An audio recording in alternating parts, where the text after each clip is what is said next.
A second part of our meeting today. We have with us Bernard Kinow. Hi, hello Bernard. He will translate the lecture of our special guest. I could say that this is a world famous expert, Professor Bencie Woll. I'm not sure if you are still hearing my YouTube on only I'm who are hearing this. Okay. Hearing you as well. Okay, sorry about that, but I have a background with the YouTube. So hello, Professor. Professor Bencie Woll is from University College London. She's a professor and a chair in sign language and deaf studies. She has been researching sign language for 40 years, so that's impressive. And today she will explain us how to work with sign language. And we are very, very happy that you visit our meeting and you confirm and you are on board with us with this project that we are trying to do some good things with artificial intelligence in order to help deaf people and to enable a better communication with everyone. So thank you very much, and the stage is yours. Thank you very much, and thanks for the invitation to speak to your group today. Let me just share my screen and then I'll start talking.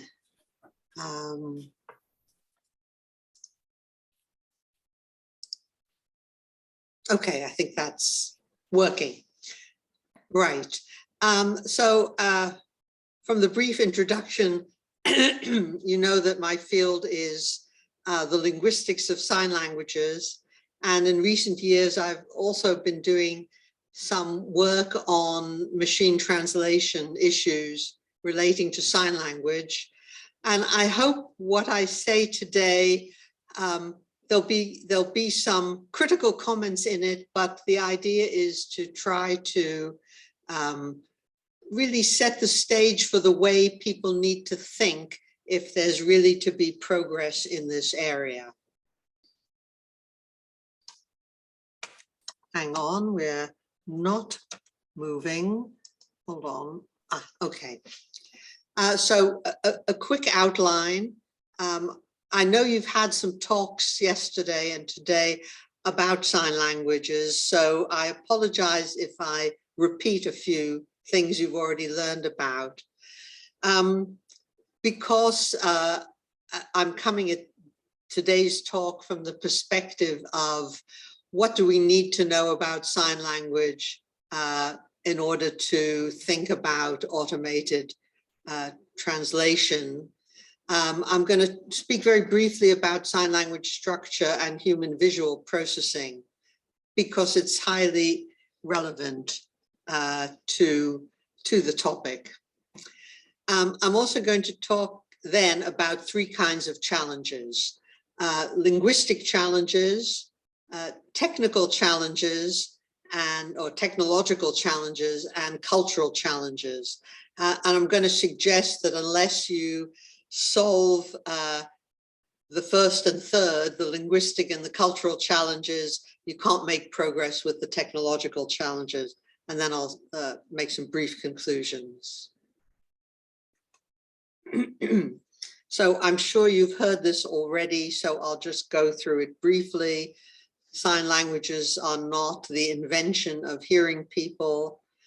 They were created and they are still being created by deaf communities in different countries.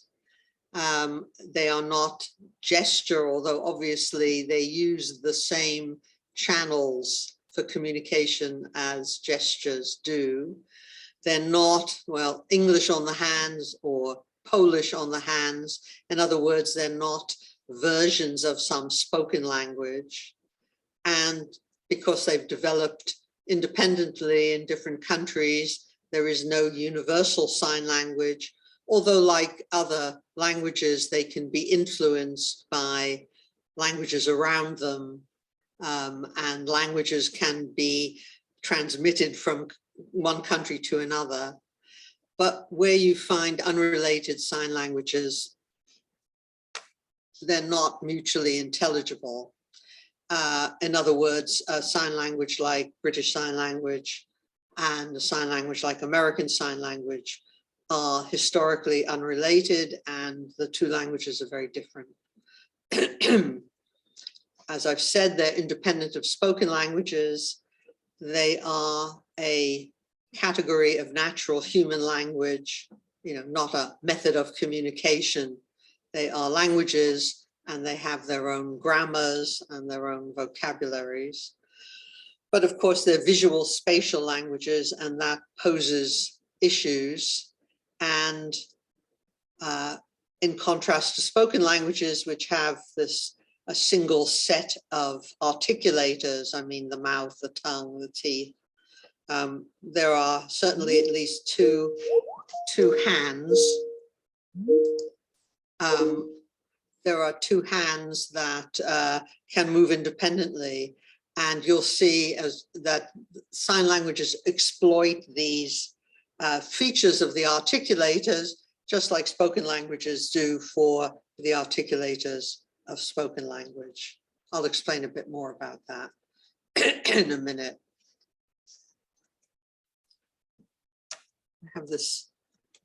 Okay, and this is just a slide, quick in passing. Here is a nice chart I took off the internet that's titled Languages of Europe. But as you can see, there's not a mention of a single sign language in this wonderful list of languages. So there's often a complete failure to recognize that sign languages are languages, and they just don't appear, although there are many sign languages found in Europe, some of which are related to each other and others of which are not. And I know you heard a bit about the brain yesterday, so I won't spend any time really on this brain image, which is just there to show you how similarly brains process spoken language and sign language.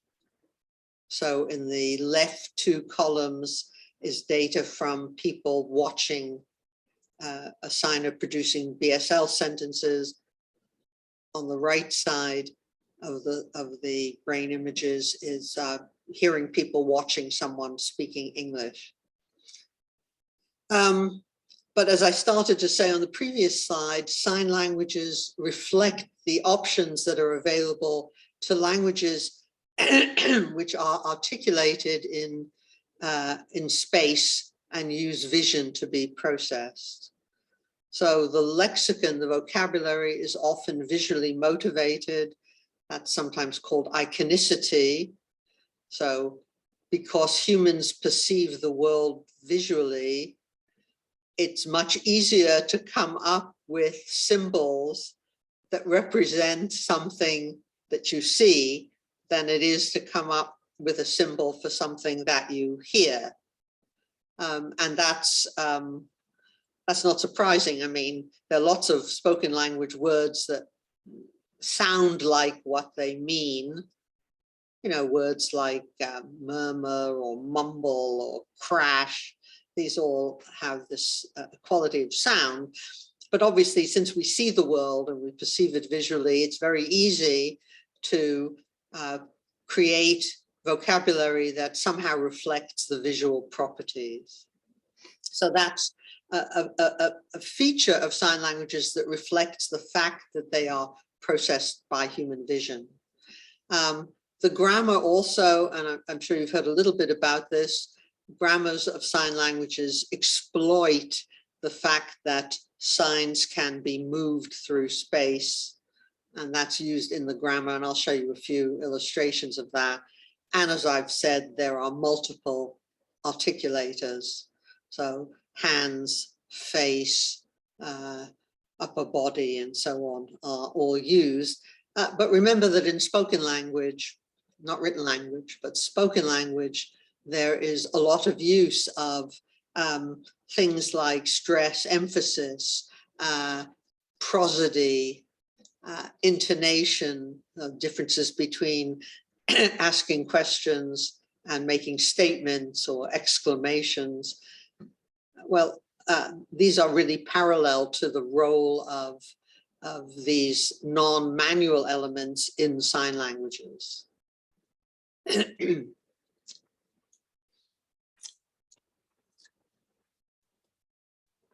So as I've said, spoken languages do provide some linguistic information simultaneously. So as you articulate words of a sentence, prosody is overlaid onto that. But as I've said, we've only got one vocal apparatus, one set of articulators for spoken languages. So spoken languages have ended up being very sequential. You know, the words have to be organized one after the other.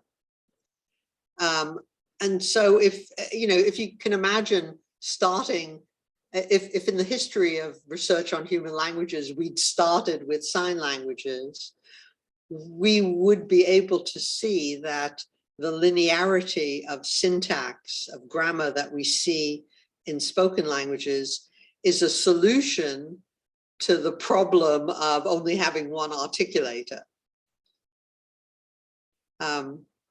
We tend not to see it that way because we take the structure of spoken languages as being the default structure for human language. But because we have, two hands, as well as these other articulators, sign languages exploit this possibility. They make use of simultaneous structures much more than spoken languages do.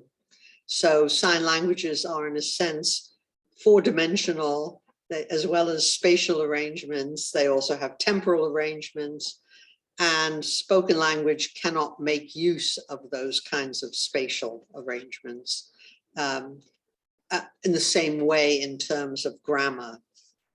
So a lot of what we need to solve when we're processing sign language is this simultaneous nature. So just to recap that, if we think about sign languages and their articulators, these are relatively large articulators compared to the tongue and the mouth, lips, and so on. They're relatively large. Unlike the articulators of spoken language, they're fully visible. I mean, you can see some of the articulators in spoken language. You can see the lips, you can sometimes see the tongue, you can sometimes see the teeth, but a lot goes on that's not visible. And as I've said, you've got a pair of articulators that can move independently or together. So that's to do with the production of sign. But if you think about the perception of sign language and how the human perceptual system, so compared to sound, the temporal resolution of the visual system is very slow. I mean, we can perceive changes in sounds in milliseconds. But as I'm sure you all know, you only need 25 frames per second in a film to create the illusion of movement, because visual temporal resolution is slow. On the other hand, spatial resolution in sound is fairly poor. I mean, you can tell if a sound is in front of you or behind you or to one side, but you can't really be very specific about where it's coming from. Whereas we have fabulous spatial resolution in vision. We can see exactly where things are. There are also some other factors. I won't really talk about the feedback loop. I think that's less important here, but human vision is also very acute around the focus of vision, where you're looking, but it's very poor. We don't really see very well things that are around the sides or edges. So what we're looking at, we see wonderfully. What we're not looking at, we don't see terribly well.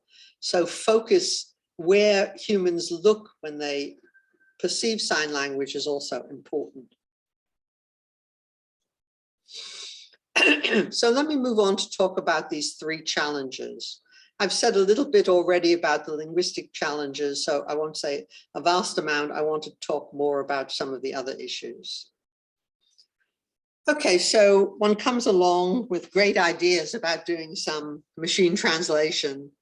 And of course, the first thing that makes the job hard is that there's no one-to-one mapping between what people usually use as their starting material, which is some written language, say written Polish or written English, and any sign language.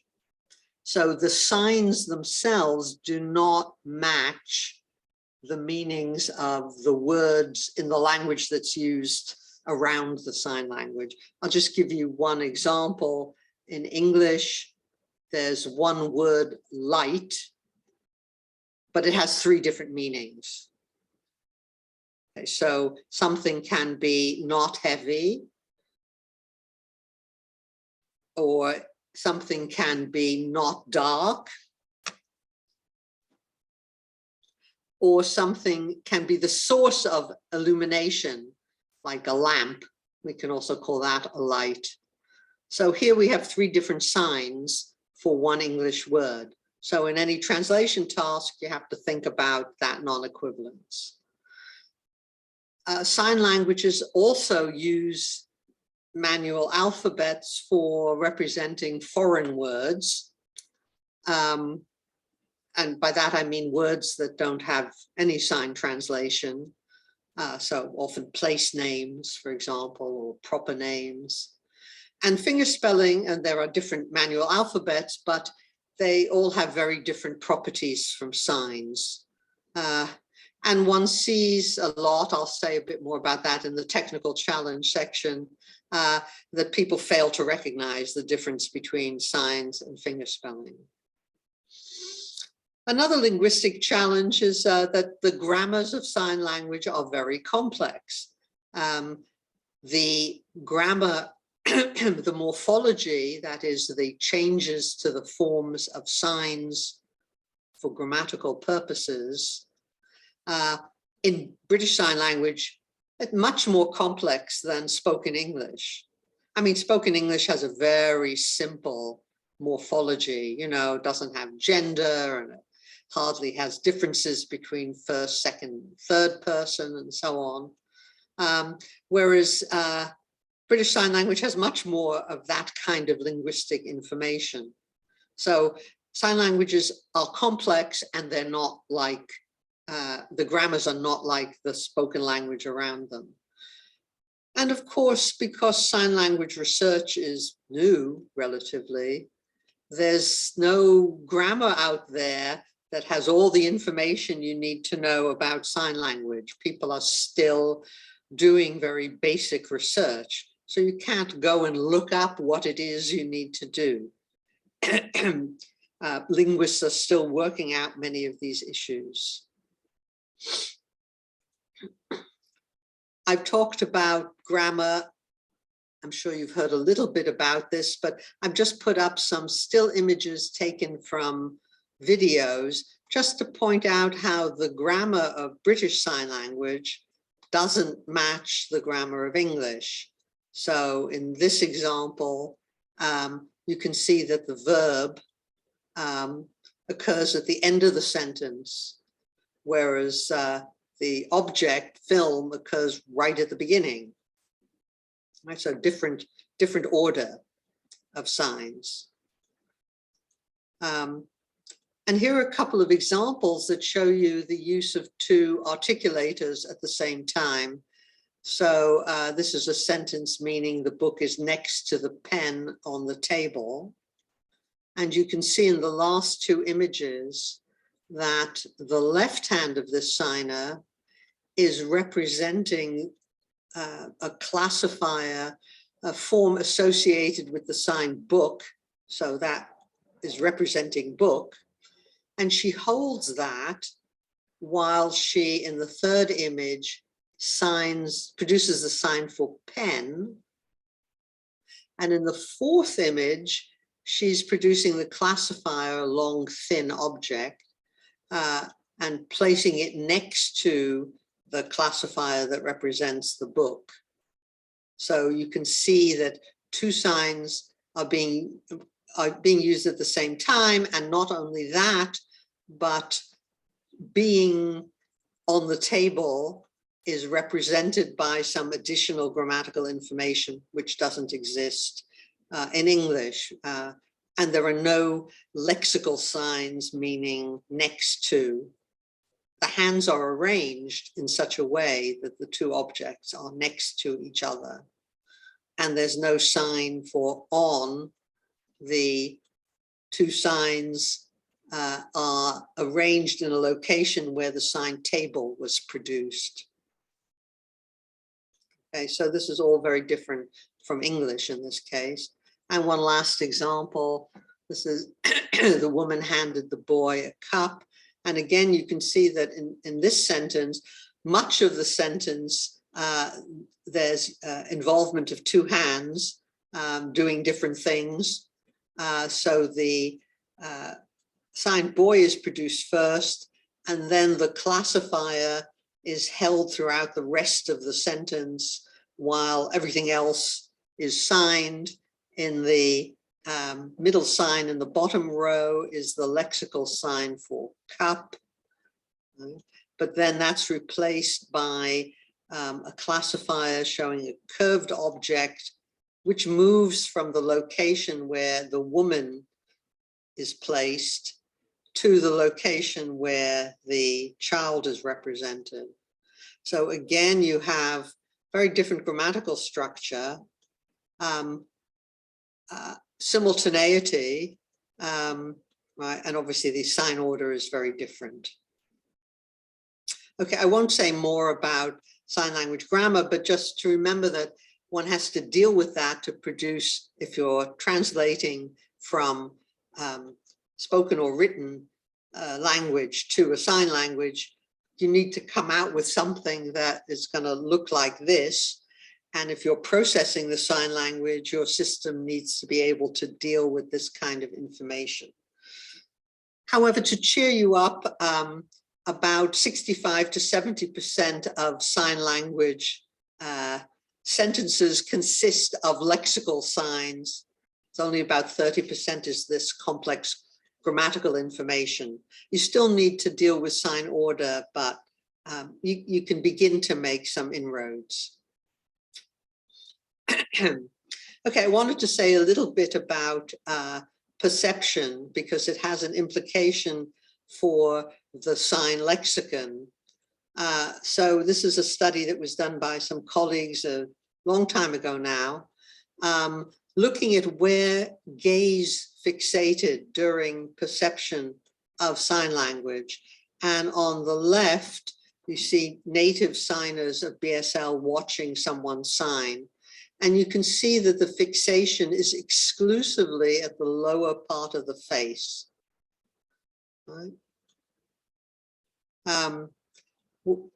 Whereas when you look at hearing non-signers watching sign language, so they don't understand what they're looking at, they're looking all over the place because they don't know what the relevant bits are to look at. And then remember that I said that human vision is very acute where you're looking. It's not very good in places you're not looking at. So how does sign language cope with that?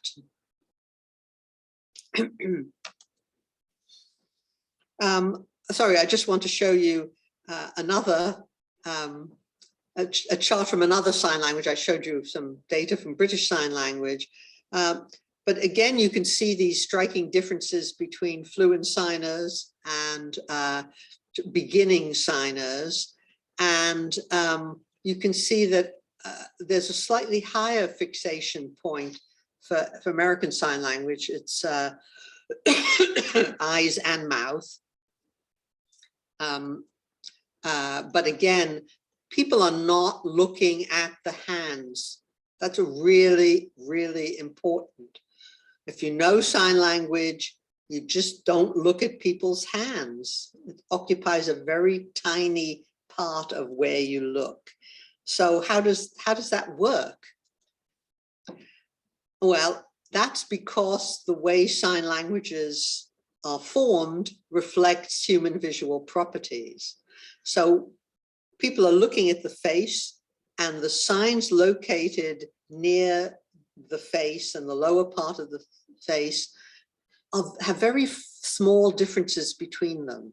The hand shapes are have very small, very distinct differences, many different hand shapes used in that area. They have very small movements, and there are many one-handed signs.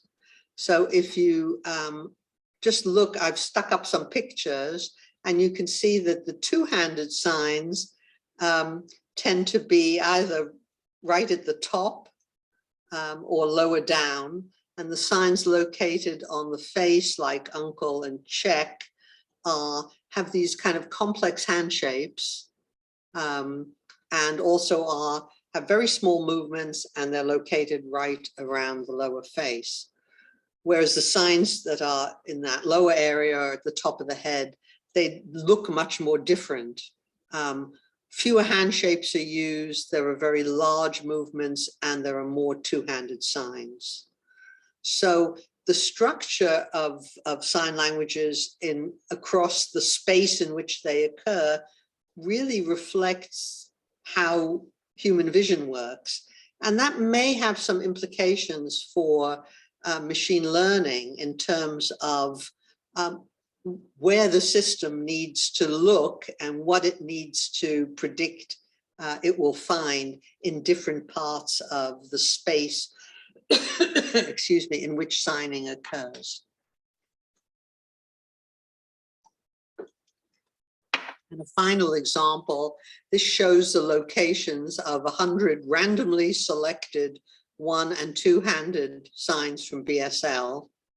And two-handed signs are shown in orange, and one-handed signs in blue. And as you can see, for locations on the face, which is everything except really the last two categories, which are head and lower space in front of the body, these are almost exclusively one-handed signs, again with these very distinctive hand shapes. All of the big two-handed signs are, except for a very small number, but the vast majority of them are in lower space. And that again, has some implications for both human vision processing and possibly also for machine vision processing. So just to conclude the linguistic section, sign languages are languages whose very properties reflect visual processing and model how the brain processes a language that occurs in the visual modality. And most attempts to produce automated sign processing systems, whether they are using visual analysis methods or using some kind of instrumentation to measure movement, they take no account of these factors. And so they kind of make it more difficult for themselves by their lack of awareness of the linguistic properties of sign languages. Would the interpreter like 30-second break? Okay. It depends from you. If you need, we can do it. Okay. I mean, it's a long time to keep going. Okay, so let's then talk about technical challenges. So what do we need to do to get automated translation? So good translation you either need to have a system that can process and parse, in grammatical terms, analyze the grammar of whatever material you're looking at, or you have to have enormous corpora of language data that you can use as the basis. And those corpora need to be tagged. You know, it's not just a video. You need, it helps you a lot if you have some analysis done on that video. And there are actually very few comprehensively tagged and annotated corpora of sign language. I have to say Polish Sign Language is in a better position than many other sign languages. So technical people need to work with linguists because it's that annotated data that makes it easier to start. There's also a general problem. I've just noted there that very often the trial systems that have been developed, particularly for those that go from written language or spoken language to sign language using avatars of some sort, they're very often not contexts in which there's any need or interest in developing avatars, because so the classic example is weather forecasts. Of course, you can replace the speaking weather presenter with an avatar signing, but basically all of the information appears in the map behind the presenter. So it's not a task that in the end will have any benefit. It may be useful as an experimental task, but you know, if one really has to remember these things need to have purpose. And the problem is, well, it doesn't matter with weather maps because you can look at the weather map. You don't need to watch what the person says, but there are dangers. So if the output is poor, well, people don't understand it. That doesn't matter with weather forecasts, but it does matter with people who have ambitions to create signing avatars for use in medical settings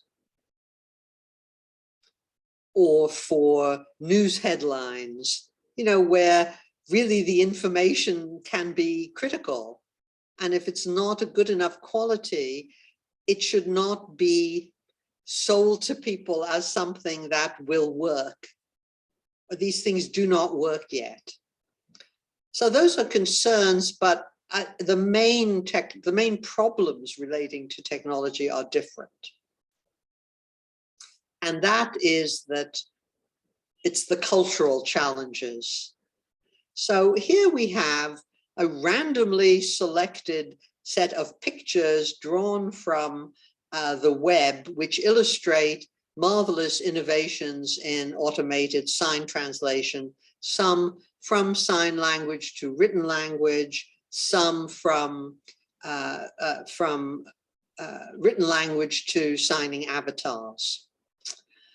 You'll notice that almost all of the ones that you see that are going from sign language to some written spoken output involve the signer having to wear a lot of technology on their body for real-time translation.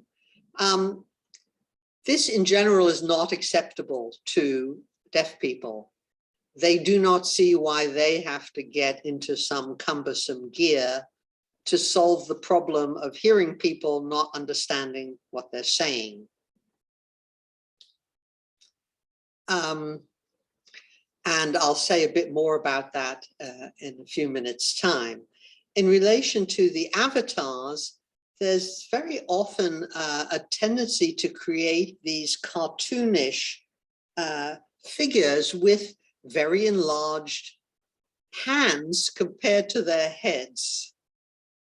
And from what I said before about perception of signing, this is not going to help signers because they're not looking at those hands down there. And if you make the hands big, they obscure the face, which you need for other things. So it's not based on any kind of sound idea. And of course, the final thing that I would just point out is that, well, as you can see, the only hands are being instrumented. And very often, that's not where the information is. So, you know, these things are ill-conceived, and the reason they're ill-conceived is because the people doing these things have not bothered to talk to the people who they are expecting will make use of them.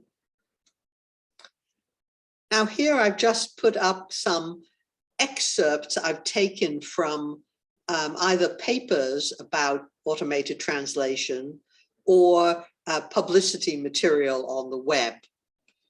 And there are many, many things wrong with what's said here. So down the left hand are what the headline said, you know.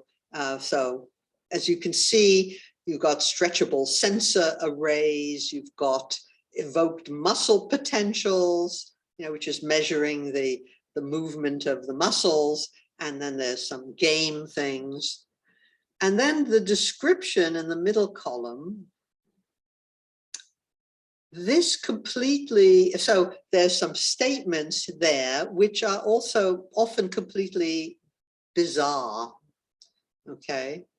So a wristband cannot detect Irish Sign Language because Irish Sign Language does not just consist of movements of the hands. And then when you go to the second paragraph, the next one down, oh, sorry, we'll go across first. So just reading across the top, they're not doing any translation of sign languages. They're translating fingerspelled letters into text or voice. So they're basically going from one form of English into another form of English.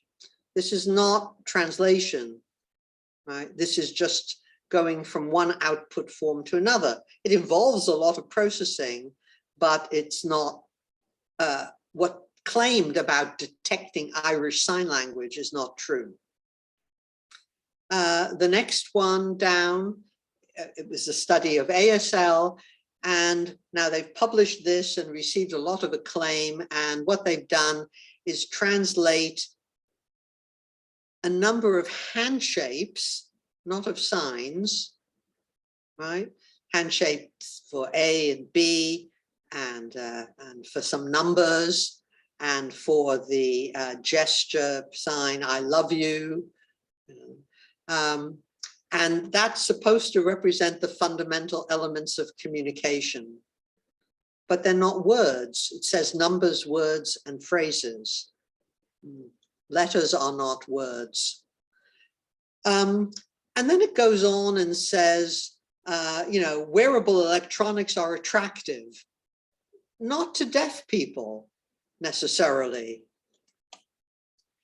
And finally, since I need to criticize research in BSL as well, again, this complete conflation, this complete mixing and confusion between sign language and some alphabet letters. So they do say this nice thing about how it's a complete visual gestural language, but then it goes on to say they've published their work, which consists of 8 letters, not signs of the BSL alphabet, 8 fingerspelled letters. And then on the right-hand side is what I'm afraid is really unacceptable. Of course, only 17% of the deaf population can use BSL, because 83% of people who are deaf became deaf in old age.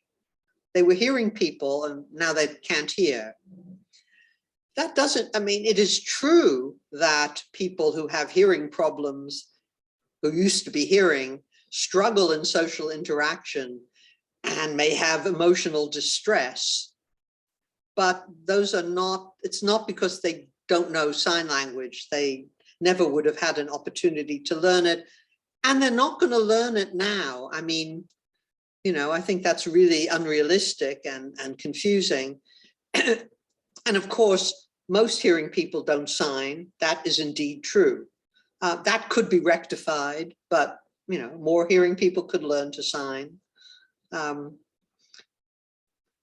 I will just take a couple of seconds to tell you a story which I frequently tell. A number of years ago, you can tell by the technology, I was sitting on a review panel for the European Union and for technology research, and some man's proposal, his proposal was that deaf people would walk around with a cyber suit, you know, so all instrumented suit, you know, sleeves and a front, which they would put on, and then they would sign, and what they signed would come up on the screen in front of their chest. It would be translated into written language, a bit like the Teletubbies, if they have those in Poland.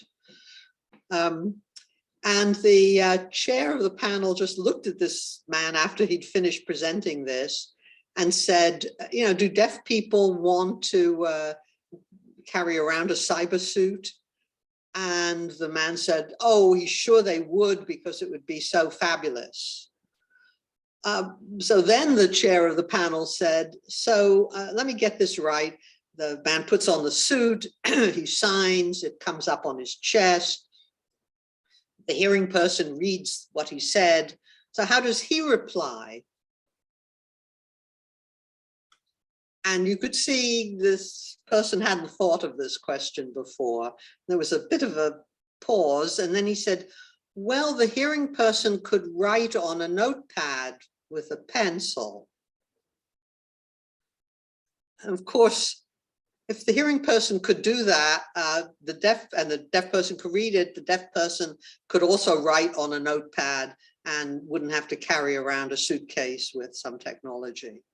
So, you know, there's often this disconnect between these great ideas and their usefulness. So what's wrong? So I'm going to now criticize, I've already given you one example. So people who are doing technology research tend not to know about the linguistics of sign language. As you can see, they don't understand the difference between signs and fingerspelling.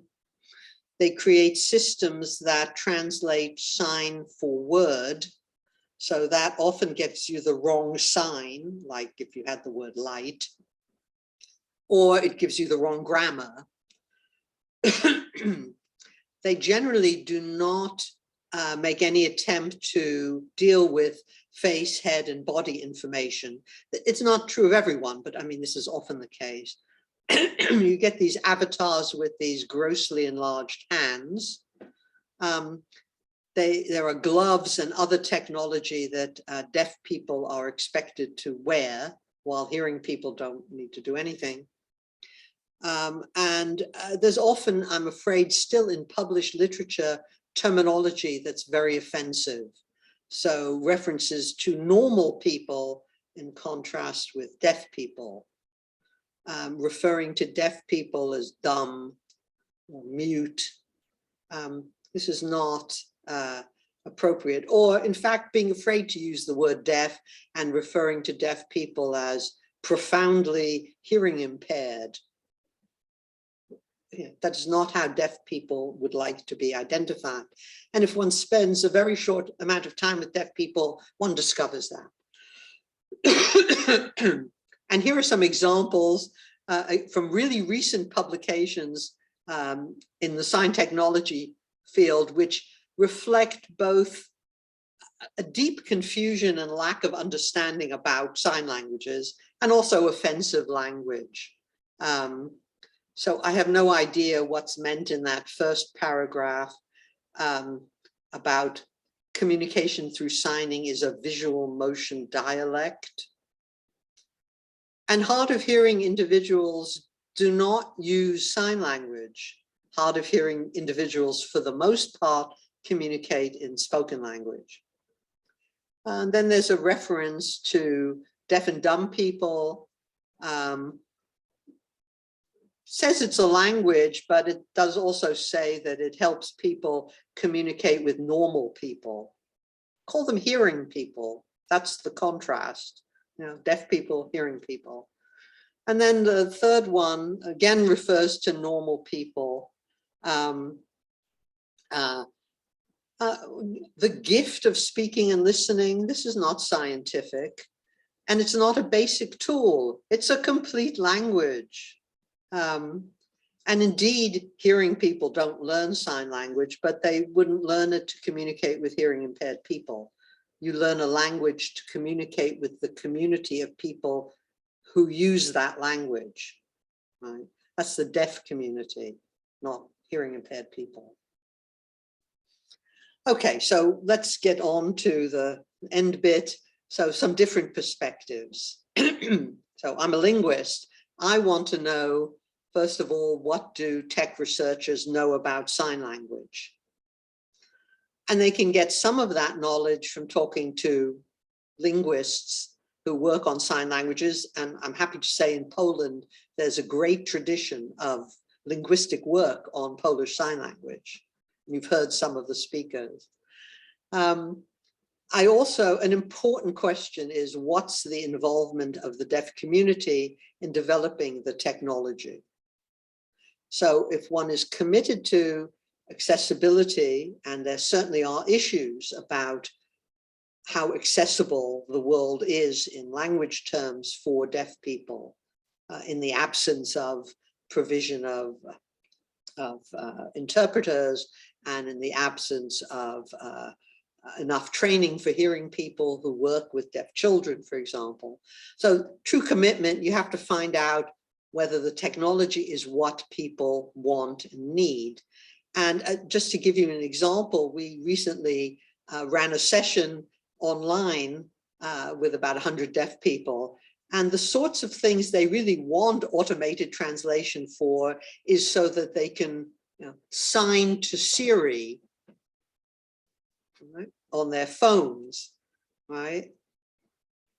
That is something they find useful, but that tends to not be what people are working on, right? So ask deaf people, find out what they think would be useful. And I would say, and the bit in red here is that, of course, if deaf people are helping someone with their research, they should be paid, but also there needs to be ongoing engagement. You need to identify what people want, what their priorities are.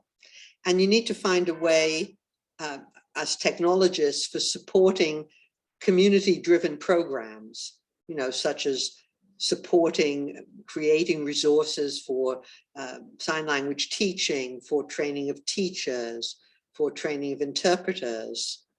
And so if one is committed to accessibility, you need to think about all of these things, as well as, you know, recognizing that the system, change in the system will be of enormous benefit. It's very much needed, I think, throughout Europe and in other parts of the world as well. So finishing up here. So the way to move forward are better partnerships between sign language linguists and software engineers, including the fact that since at the moment the only way to tag and annotate corpora are to get a human to do it, and it's very slow, is there needs to be some support for people to do that. All teams working on AI in relation to sign language need to have fluent signers in their team, and particularly encouraging and supporting deaf people to develop careers in tech. That's how the field's really going to move forward, when you have deaf people who themselves can be active in leading research.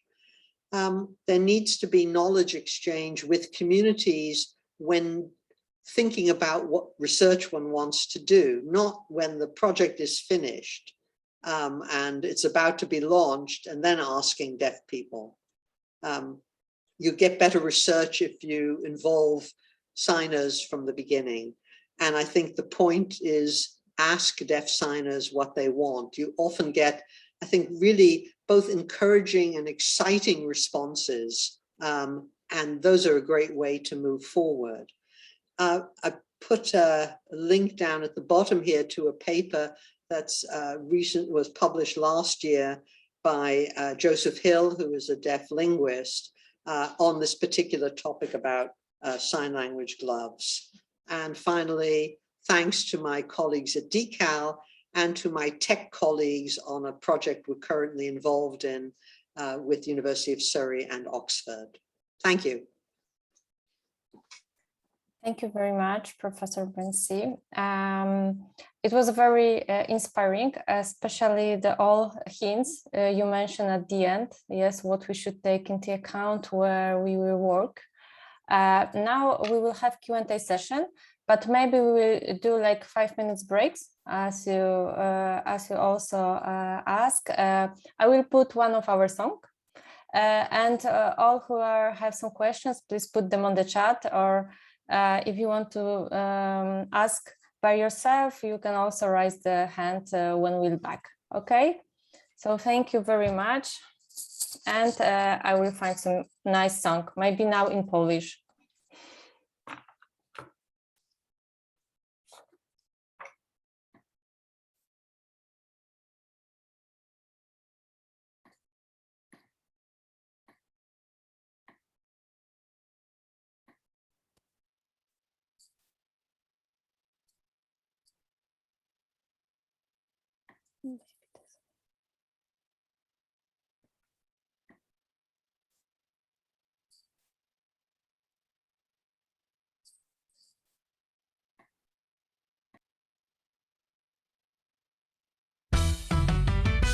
Tyle było dni do utraty sił, do utraty tchu.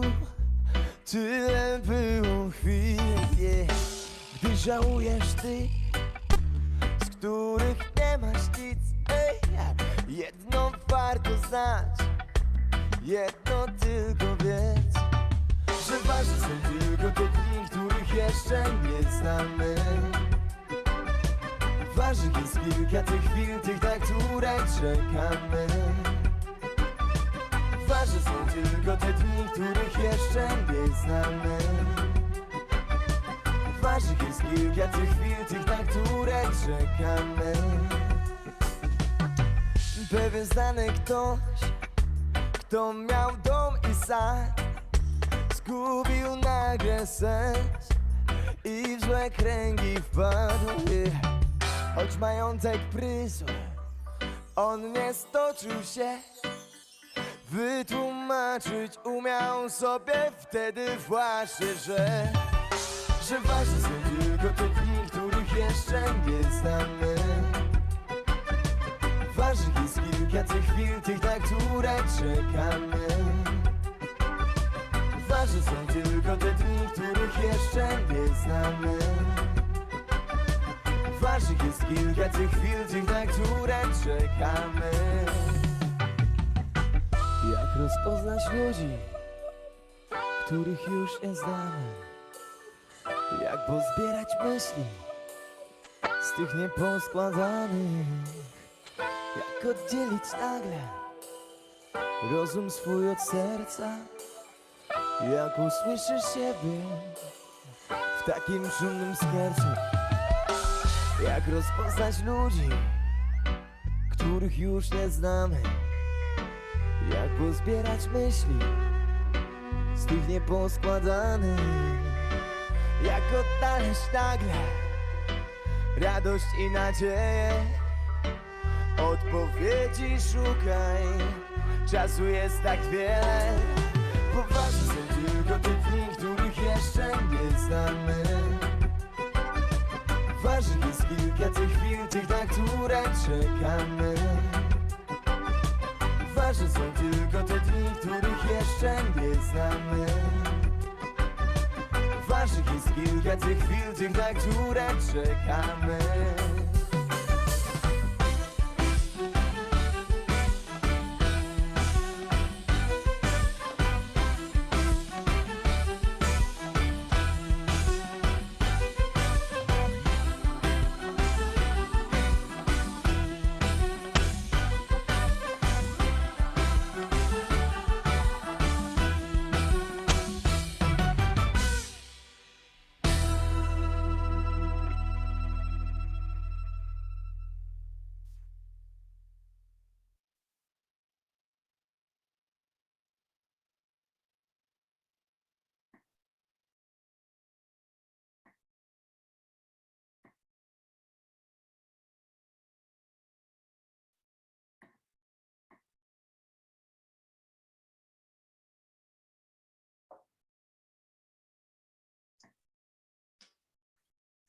Okay, now I switch off my YouTube channel, so I make a small progress in hosting this event.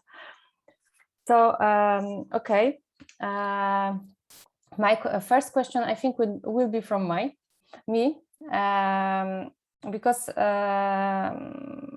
you mentioned that it's good to cooperate with the deaf people when we host anything, any software you want to design and implement. So I would like to ask you, like, during your research, what do you think, like, what technology is like, or solution is right now most advanced? And you could told us, oh, okay, this is one of the good practice that you could research more when you are planning to do your own research. Right.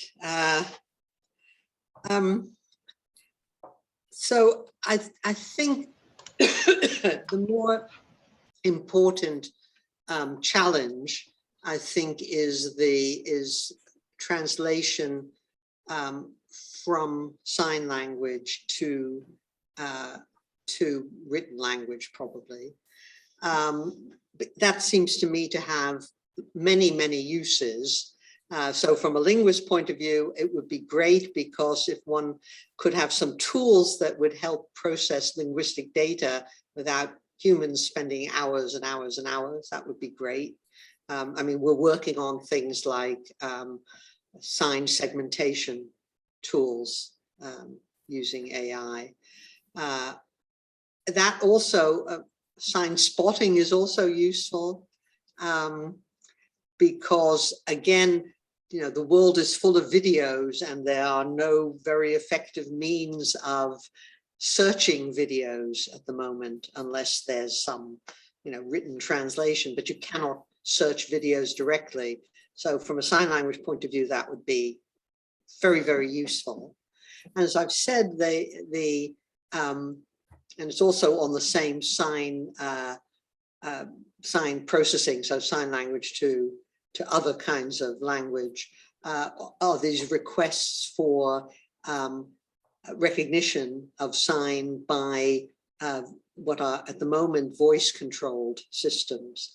There's an increasing use of those, and they effectively exclude deaf people, very often even deaf people who use spoken language, I should say, because their speeches may not be clear enough for the system to work, even, or consistent enough for systems to work even with training. So those at the moment I see as having the broadest use, both for deaf people and hearing people.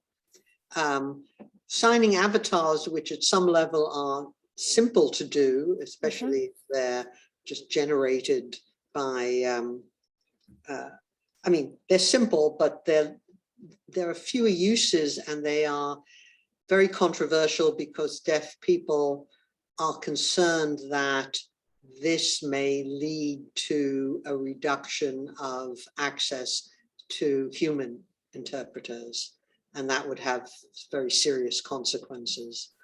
So, you know, just when people finally get, you know, access to signing on television, they do not want that replaced by some avatar interpreter. So, you know, I think that the balance is activities concerned with going from sign language into some written or spoken language. That's by far the most useful. And it also recognizes the fact that for many deaf people, it's, you know, much easier for them to, although deaf people don't read particularly well, reading is easier than having to speak and then understand a spoken language. So you could wait to develop some ways of getting from written language. I mean, from getting from written language to sign language, because it would be possible to go from sign language to written language and have deaf people access the reply in written language. It's not perfect, but most deaf people think that would be a good way to start.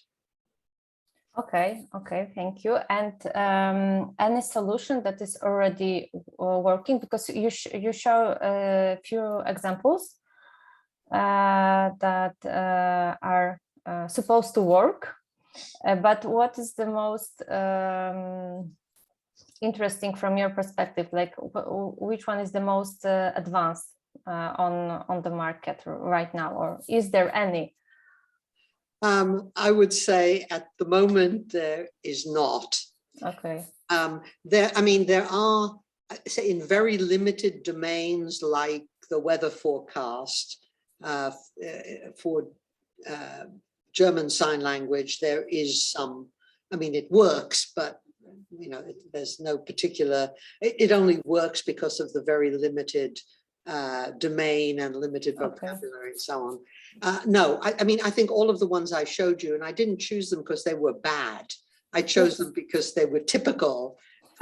They are not useful. Of course, I can brag and say we're at the moment working on exactly that, and we've developed some tools like automatic sign segmentation and sign spotting and so on,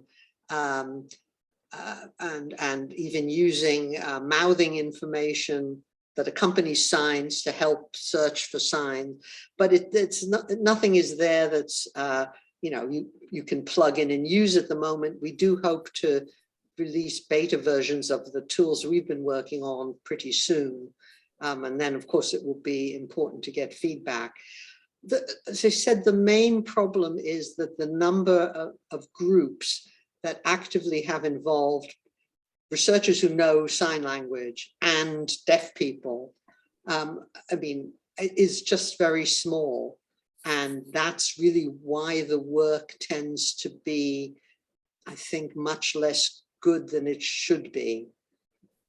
Okay, thank you very much. We have also some questions on the chat. So I was just gazing at I will try to read it. Agnieszka is putting that it was amazing tool, which I agree, of course. And she's curious, what do you think about AI-based software for data annotation, if it would be helpful? And then she gives us an example, using machine learning algorithms to annotate the video sequence to hymnoses and directly to words, and giving that to annotators for correction rather than asking them to annotate video from scratch. I hope that you follow that. Yes. Okay, so as I say, I think the first thing you need to do is have a sign segmentation tool, because you can't go from a string of connected signing to phonological notation, which is what hymnosis is. So it's a way of writing the form of the sign used. You really need something before you get to that. You certainly then, again, there are some halfway workable systems which can identify hand shapes, for example. So people use open pose and so on, and then from that can retrieve information about hand shape and location and so on. So, however, I think then direct translation to words, well, what you then have are glosses of signs. It's not a literal translation, it's glossing of the string of signs. And certainly, that's the kind of thing we're doing at the moment. And then having humans go through that again is also a good idea. So I think at the moment, the most realistic thing is to go for partial solutions. There's a big EU project that's looking at that kind of issue as well, that involves almost all of the linguists involved in sign language technology work in Europe. I think it's called EASY, the project, and that's something to look at. So I think that suggestion is in general, indeed, exactly the way to go, because it's at least trying to deal with sign language as it is, as opposed to pretending that recognizing finger spelling hand shapes is the answer. Okay, so now I think that is some question from your research, because Maria is asking, do you know what deaf people find more useful, be understood by hearing people or understand them? Do they want to communicate with hearing people, or they don't feel a need, as not everybody wants to learn a foreign language? Well, deaf people live in countries where the vast majority of people use a spoken and written language to communicate. So, deaf people need to be, deaf people in European countries are by and large bilingual in the sense of they have access at least to some degree of the written language of the country. And you need that. I mean, it's very difficult to be a wholly illiterate person in modern world, even if you're a hearing person who speaks the language fluently. So deaf people definitely need access to literacy, and one of the criticisms of deaf education is it's failed to deliver that. So deaf people live among hearing people. They work every day with hearing people. Deaf children go to schools where they have to communicate with hearing children and adults. So of course, they do feel a need for it. I think there's a great deal of frustration that solutions that would help, so improved access to interpreters, I mean, non-technological solutions are not as available as they should be. I just read an article about a deaf man in Britain who was in hospital for 63 days and had access to an interpreter for 3 of those days. This is not good for his health, either mental or physical. So in general, of course, deaf people, want enhanced communication. But I don't know whether one can ask whether one is more, whether understanding hearing people or having hearing people understand you is a kind of reasonable question. So much of the information out there is in spoken and written language. So that, deaf people should be able to access written language, but for spoken language, television and so on, telephony, then clearly there's a need to understand. And when deaf people have something to communicate, they need that to be understood. So it's definitely two-directional.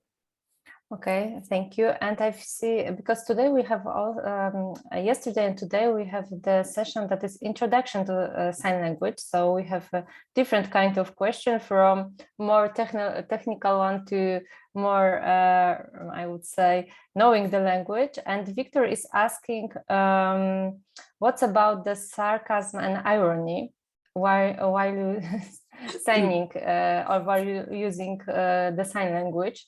It is easy to show. So it's also if the deaf people have a sense of humor in this kind of.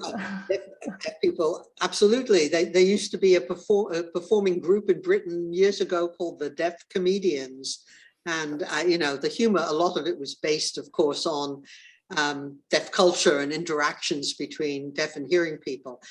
You can tell irony and sarcasm. Well, let me say, what is done through vocal prosody in spoken languages is done through visual prosody in sign languages. So irony and sarcasm are perfectly easy to understand visually. If you think about the sorts of faces people make when they're being sarcastic, you can see that even hearing people have some visual prosody in their communication. So it's I think perfectly easy to show and detect, and other research I've done on signers who've had right-sided brain, right hemisphere strokes, they lose the ability to understand that because they don't understand people's faces anymore. Okay, and another question is about deaf people in technology area. Where we are discussing the learning the language. Yes, what's about math or any different STEM area for deaf people? It's easy for them, or or they need a different approach on this area? Well, so I think anything that human languages serve the needs of people. So if you need to talk about complex and abstract things in mathematics in a sign language, yes, of course you can do that. I mean, one of my colleagues who works with us on the technology research is a deaf researcher from a deaf family who has a first degree in computer science and a master's in research methods, and he's just a very bright but perfectly normal deaf person who's fluent in sign language. I think the problem for deaf learners is, first of all, at schools, they don't get an education which encourages them to go into STEM subjects. It's not taught well, not taught by people who are fluent in sign language. And I don't know what the position is in Poland in relation to communication support at university, whether students have access to interpreters, to real-time captioning, subtitling in Polish for lectures and so on. I think there's no reason why deaf people can't do it. It's that they often don't receive a good enough education, despite their being, perfectly, potentially competent to do it. So the problem begins, the pipeline starts in schools where there are no good models of, role models of people, deaf people succeeding in technology, and education is inadequate, and insufficient support for people wanting to pursue that kind of career.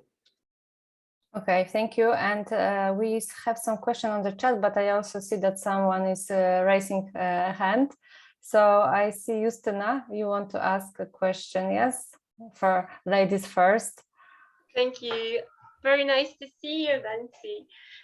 Thank you for your presentation. It was really nice, and I really love it because it's so rare to show the perspective of that community when we talk about technology for sign language. And this is the basic thing. I have to say that it's not for our fun for hearing people to produce all those technical. This is not for our pleasure. I don't think so.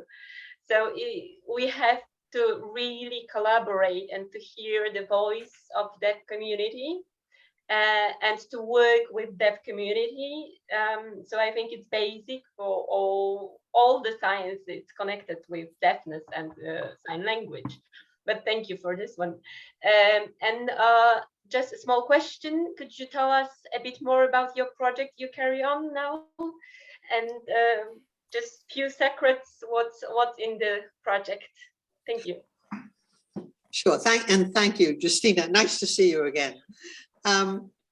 So the project I mentioned is called EXTOL, E-X-T-O-L. You can look it up online. It's funded by the Engineering and Physical Science Research Council, and it's a great project because the aim was to bring together linguists and computer scientists it was for interdisciplinary work, and so that's been really good. And it finishes probably in June, but the aim was very ambitious, and we knew we'd never get there, which was end-to-end translation. But what we've tried to do, and so say there are partners who are people working in vision science and robotics at University of Surrey and University of Oxford, as well as a team from DCAL where I work. As I said, the one aim was to develop some tools that linguists could use. And so that we're about to kind of deal with those. But we've done other things which are perhaps innovative ways. There have been a few papers published, for example, because there's a lot of mouthing accompanying signing in BSL.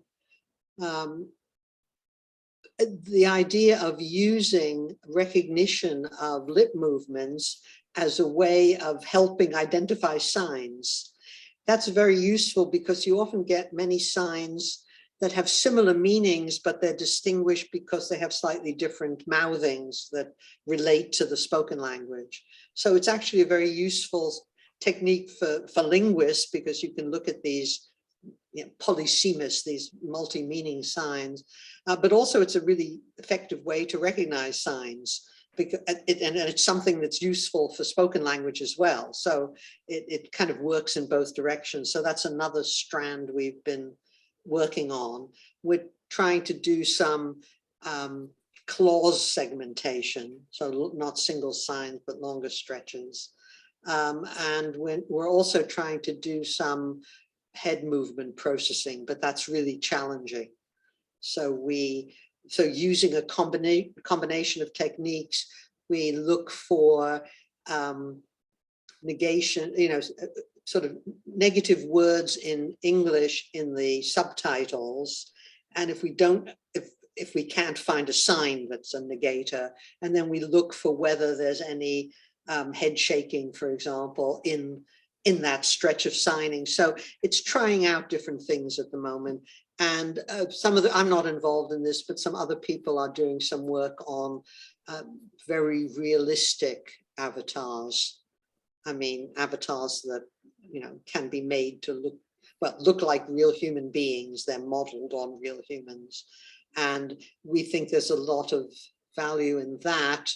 That's not so much to do with the translation part, but at the moment, in terms of the need to keep anonymity, if people, since signers are identifiable by virtue of being seen, if there's a need to, in legal context, for example, to have someone testify in public, but you don't want their identity shown, how to create that as a plausible agent. So there's some work on that. So there's lots of different bits to this. And that European project I mentioned kind of follows on from that. It's trying to look at what tools are the most useful. Just a small follow-up question. Are you going also to use this kind of avatar to share the data? I mean, if we have to protect the data, we are not allowed to show video recording of participants. Yeah, Do you want also to use it in this way? Yeah, I mean, I think that's another. I know I've been talking to people in other countries who have corpora of sign language, and in some cases they don't have permission to show the data publicly. So they've only been able to share data sets of a limited number of participants. So that seems to me to be a really important feature for the future, that you just won't need to show real people. And obviously you could have a different gender or a different age, or some whatever, but I think it's very useful for lots of things to do with video data of people. Okay, thank you, Justyna, thank you, Professor. And I see Paweł Rutkowski. Yes. Yes, that's me. Hi, Bencie. Hi, Paweł. So good to see you. Just a minor thing, but relates to what you've just discussed. Have you seen the newest New Zealand sign language avatar? It looks really good, in my opinion. I'll post it here in the chat to everyone, and please do have a look at it, because they have used computer game technologies, so what they call meta-humans or something like that. And they've applied that to COVID announcements, governmental COVID announcements in New Zealand. Doesn't look bad when compared to all those other strange avatars, right? Also, I shared a book that we published a couple of years ago that Bencie contributed a chapter to, which you all may find interesting. It's a very nice overview chapter on research on atypical signing. So please use it and please share it. It's an open access thing. And my comment to your talk today is that I basically agree with every single word you said. Note that you never say that you agree with every single letter produced, or you agree with every single sound produced. You say you agree with every single letter, so this with every single word, and this should tell you something about sign language too. But this is precisely what I've been trying to explain to the steering group of the HearAI project when we met for the first time. I don't know if you remember. I even said the exact same thing. Start with segmentation. Start with segmentation. This is something that could possibly help other things. So I'm very, very glad to have heard all what you said, and I basically agree. This is what I want to say. I basically agree. Very happy to hear that. Thank you. Yes, I mean, I think there is. I actually don't see a need in. You know, I think live interpreters doing things like COVID announcements is actually socially where one should be. That's actually more desirable. And I have to say Britain's very bad in that respect. They do not provide interpreters for COVID health briefings and so on. But yes, I think avatar people, I hope, are moving away from the idea that jokey avatars are the, you know, they need to be as realistic as possible for people to get extract as much meaning as possible. So you know, I absolutely agree with that. And you know, say Polish Sign Language, you have a corpus. It's been created by linguists. It is the starting point for any AI research is to use that corpus and make it even more useful by giving linguists the tools they need. But that's the way to make progress is say the partnership of linguists working in sign language, experts in AI, and members of the deaf community. That's the three groups that have to underpin any real progress. So, you know, I say also, you know, first thing I tell people to do who don't know the sign language is to go out and arrange a teacher and learn some, because even if you don't become highly fluent, just the task of doing that helps one think through some of the problems and the issues. So that's a really good step. It's much less satisfactory to have to rely on interpreters and others to convey that information. You know, if you know a little sign language, a lot of stuff starts being much more obvious. So I recommend that for everybody hoping to do research. And also, if you give me just one more second, I'd like to answer the two questions that were addressed to you, but were actually about the situation in Poland. So first of all, somebody asked about the universities. It's not only that it is possible for a deaf person to study and have sign language interpretation in all his or her classes, but actually our universities are obliged to do so.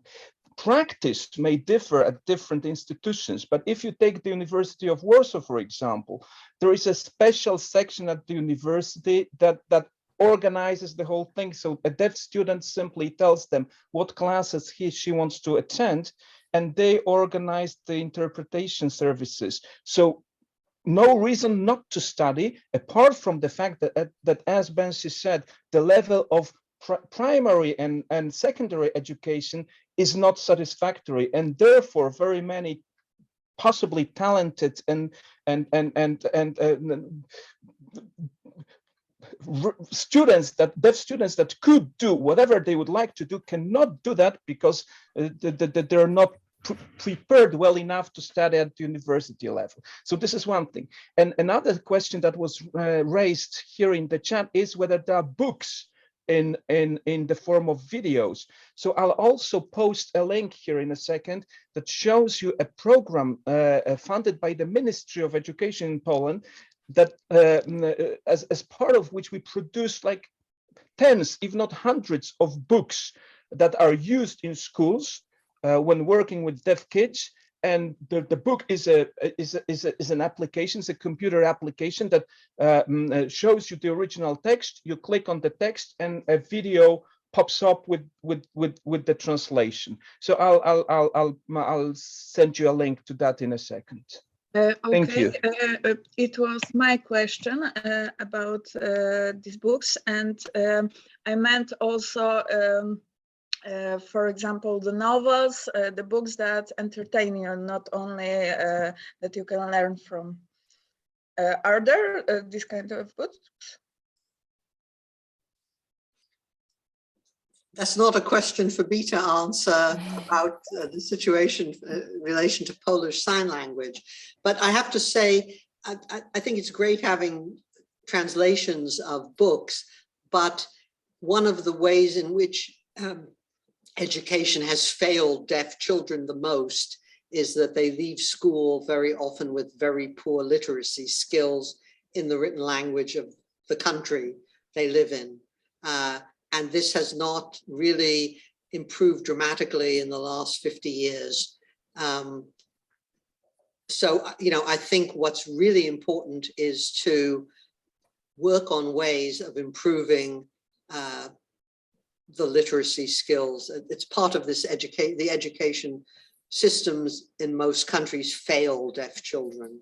They do not give them the education they need to thrive in modern society. So I would like to see much more effort put into thinking about ways of educating children to improve their literacy, to make accessible STEM subjects, for example, and literature and all these other things which they're basically deprived of because they receive such a poor education. Okay, thank you. So now I will back for a moment to our chat. And there is also one question. When you mention Siri as one of the most priority needs of deaf people, the question is, do you know any resources that we can research in terms of deaf people needs, what they actually need from the technology? Because we are doing our own survey with the questionnaire that we conduct with the deaf people. Today, we also have the interview with the deaf girl. She will be talking about her life, and we're also asking her a question. But maybe there are also some research or already published some materials. So there's actually surprisingly little useful end user research or stakeholder research. I can just thinking off the top of my head, I've seen some papers with small numbers of deaf people on panels assessing particular technological developments which which appear in the paper on the technological development, but they're all too small to be useful. As I said, last week we collected, basically we had an online event which involved technology, talking about technological research, and we invited people to send in comments on what they saw as priorities, which we collected online. I haven't seen, I kind of was looking at it as it was happening, but I haven't seen that, but I think we're going to try to put that together and make it available. But one great way is to do something similar. We had a deaf researcher presenting our technology research. I'd say about 100 deaf people registered for that. Watched this presentation, which was like 20 minutes. And then we used some website called menti.com, where people can put in anonymous comments, and we asked people, what do you see as a priority? And so that was people were really happy to put in what they wanted and didn't want. I was surprised at the number I could see coming up in real time, but I haven't looked at that. And they, I'm afraid most papers, most publications that talk about user response, it tends to be asking people to give their views about something they have, we did a piece of research, you tell us whether you like it or not. And that's a different thing than asking people what they see as priorities. I do, recognize that some of the things people want may be really enormous challenges, but maybe the first thing is to think about, how we are becoming increasingly dependent on voice-controlled technology and the implications of that for accessibility. And I think, everybody says, wow, wow, great, but it actually doesn't work very well for people with foreign accents either, because very often the system, if they're trying to speak English to Siri, Siri doesn't understand their strong foreign accent. So yes, I know, because she's not speaking in Polish, so I know that she sometimes don't understand the Polish accent. Exactly. So, I think there's this broader, some of the solutions you come up with for deaf people have much broader acceptability and importance for accessibility. They're not, it's not for some little niche group of there's only, 50,000 people or something. This is a kind of an issue that would be, very really good if one could kind of come to grips with that. I'm recognizing how hard it is, but still, I think that a lot of things about inclusivity, it's not just for deaf people, it actually improves things in the world for lots of people. Yes, and actually voice technology, like you said, is developing very fast. Actually, we don't write text and messages. We using voice to to send messages right now. Google also developing voice searching. So it will be very, very important, I would say, and excluded more people, deaf people, in this case. Okay, so I think that we have last question on the chat. There is the question from Milena from technical point of view. She put that she understands that making a sign word translation is a kind of mistake due to the lack of the context. So she would like to ask if we have any set of strict grammar rules that may help in creating understandable sentence after segmentation process. Well, sign languages only began to be researched seriously in Europe in the 1980s, not very long compared to all the time we've had to work on languages like English and Polish. But that's really a question for Paweł to answer in terms of reference grammars for Polish Sign Language, because that's the kind of information which could be used to, I mean, there are other approaches, but of course having, one could use grammatical rules, one could use adjacency information. There are different strategies for trying to get more grammatical information, but maybe Paweł could answer it better than I can for Polish Sign Language. Mm-hmm. Witam serdecznie, tu dietetyk Bartek.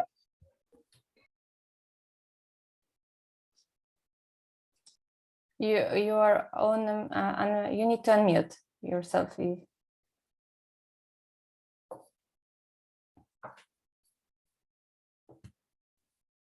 I think that we have some technical problem right now. So sorry, can you hear me now? Yes, yes. I couldn't hear you and I heard some strange noises. But anyway, so you can hear me now, right? Yes, yes, you can. Thank you. So when it comes to a single publication that you could call a reference grammar of PJM, there is obviously none, as you said. And Polish Sign Language is no exception here. It's like everywhere else. But obviously, we have been studying different aspects of Polish Sign Language. So, for example, last year we had a dissertation on precisely what you described, so negation in Polish Sign Language. And a scholar, Anna Kuder, produced a dissertation where she went through the corpus data that we have. And she found out that roughly 50% of all cases of negated sentences did not have any head shake at all. So, for example, she investigated the obligatory character of head shaking when it comes to negation, right? But obviously, this is just a single aspect, and this is to all of you. Imagine how many aspects of grammar you have to investigate in this way. And we don't want to base it on individual signers' intuitions, but we want to have a solid empirical basis in the form of our corpus, So there is still lots of aspects to be studied and lots of research to be carried out. But for example, every year we'll have 40 new MA theses because we accept 40 students in our new Polish Sign Language program, and each of them will produce a thesis, an MA thesis at the end of their studies. So more and more aspects of the grammar will at some point be investigated, but obviously this will take time. If I were you, I would rather concentrate on what already is available when it comes to a very precise matching between written text and signed text. And our textbooks, school textbooks, are precisely something that you could use, because over there the matching is very precise. You have a sentence in Polish, you click, you have a video. So you'll have a list, like hundreds or thousands of Polish texts that are almost sentence to sentence aligned with signed videos. So if you could somehow automatically detect the correspondences, I think that would be useful. And all the translations were done by deaf translators. These are not the hearing translators, but basically the deaf translator got the Polish text, the original, and produced the videos that are now the sort of video books, the video textbooks. Okay, thank you very much. So I think that we are almost on time, a bit, we have a very, very small delay. But anyway, it was very, very interesting session, Bencie, and we really like to thank you that you find your time and spend it with us on Sunday, or now it's afternoon. We also thank you to Paweł for all links on the chat. It will be very, very useful, and we cooperate with the Pracownia Lingwistyczna, so I hope that we will also have more, even more materials for our project. And I could say that it will be also a tradition to have one question to our translator, to ask him how, if you could unmute also, how it's how the process is working, like your brain process when you need to translate from English into Polish Sign Language. Okay. So let me sign first and then I'll reply, okay? Okay.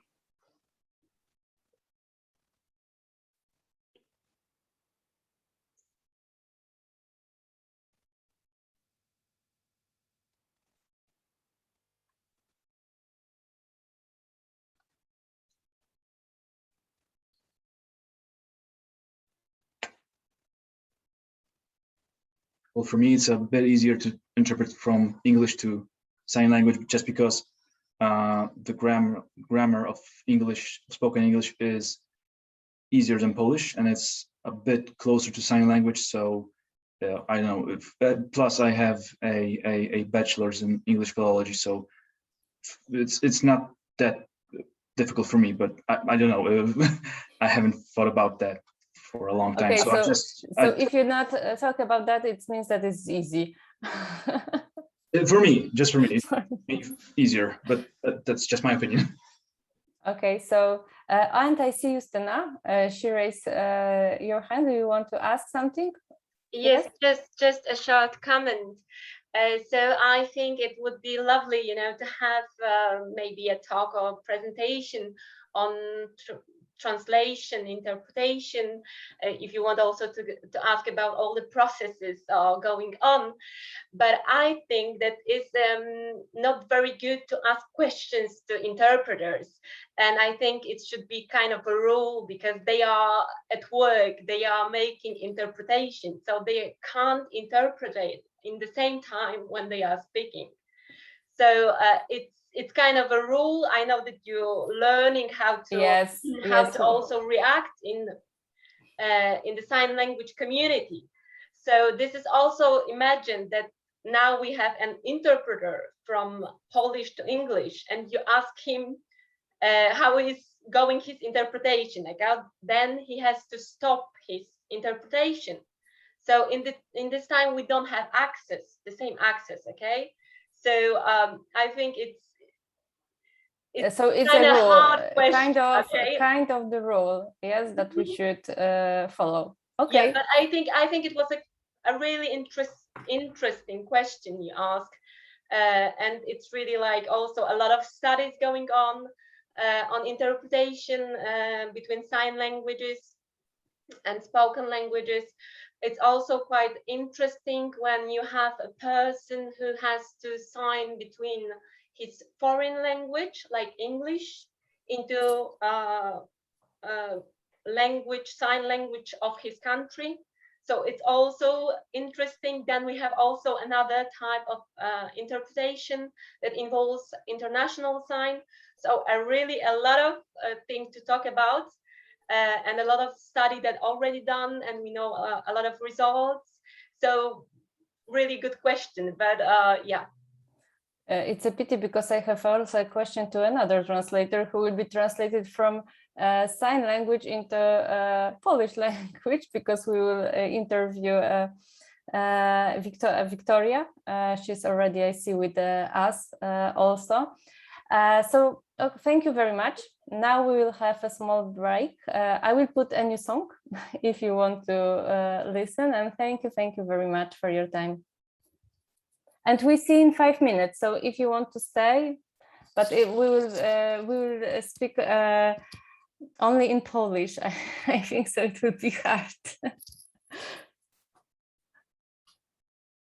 You are mute, Bencie. So if you and I see that you are saying something. Yes. Yes, just to say, I think I'll leave you now, but thank you for the opportunity and good luck with your plans. And, please feel free to get back in touch.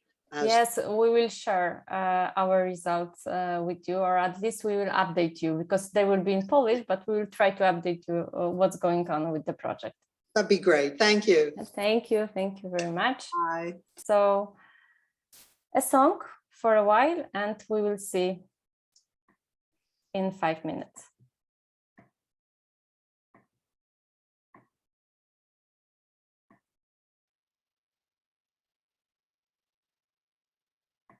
To zwykła szkoda dnia, a chyba lepiej brzmi niż żal straconych lat.